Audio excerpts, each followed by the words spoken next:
आता जी प्रथा आमच्याकडे परंपरा आणि प्रथा चालू आहे तर दर बुधवार आणि शनिवार देवाला अभ्यंग केलं जातं आणि शेंदूर लेपन केलं जातं. ही प्रथा असते. मंदिर सकाळी सकाळी 6ला उघडतं. सकाळची पूजा, दुपारची पूजा आणि संध्याकाळची शेजारची असते.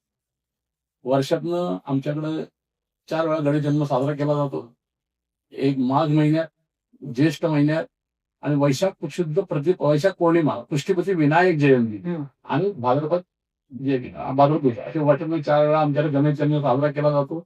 इथं प्रथेप्रमाणे सगळे कार्यक्रम विधिवत चालू आहेत. आज ही परंपरा आमच्या पूर्वजांनी चालू ठेवलेली आहे. ती आजपर्यंत आम्ही त्याचं पालन करतो आणि त्याप्रमाणे हे सगळं चालू आहे इथं. आणि या मंदिरात संध्याकाळची शेजारती होते. त्या शेजारतीमध्ये चिंचवडचे महान साधू श्री मोरया गोसावी महाराज यांची पदं म्हटली जातात. तर प्रत्येक वाराची पदं वेगळी असतात. सोमवार, मंगळवार, बुधवार, गुरुवार. मंगळवार असेल तर जोगवा गोंधळ घेतो. रविवारी असेल तर खंडोबाचं पद असतं. गुरुवारी गुरुचं पद असतं. अशी रोज पदं चालू असतात. 5 आठवडाभर महिना चालू असतात. विनायकी एकादशी दिवशी अनेक 11 पदं, 21 पदांची अशी सरणी असते. त्याप्रमाणे पद्धतीमध्ये आम्ही पदं म्हणत असतो. दर संकष्टी चतुर्थीला नैवेद्य आणि गणेशयाग वगैरे असतो. सहस्त्रावर्तन असतात. धार्मिक कार्यक्रम वर्षभर चालू असतात.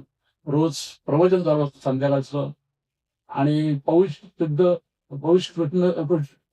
ते माघ हा 1 महिना आमच्याकडे गणेश पुराण सांगितलं जातं. गणेश पुराण जे मुद्गल गणेश पुराण आहे तर ते 1 महिना सकाळ संध्याकाळ, सकाळी संस्कृत वाचन असतं आणि संध्याकाळी त्याचा मराठी अनुवाद असतो. या व्यतिरिक्त इतर काही धार्मिक कार्यक्रम, भजनं आणि बक्षी संगीत वगैरे असे कार्यक्रम वर्षभर चालू असतात.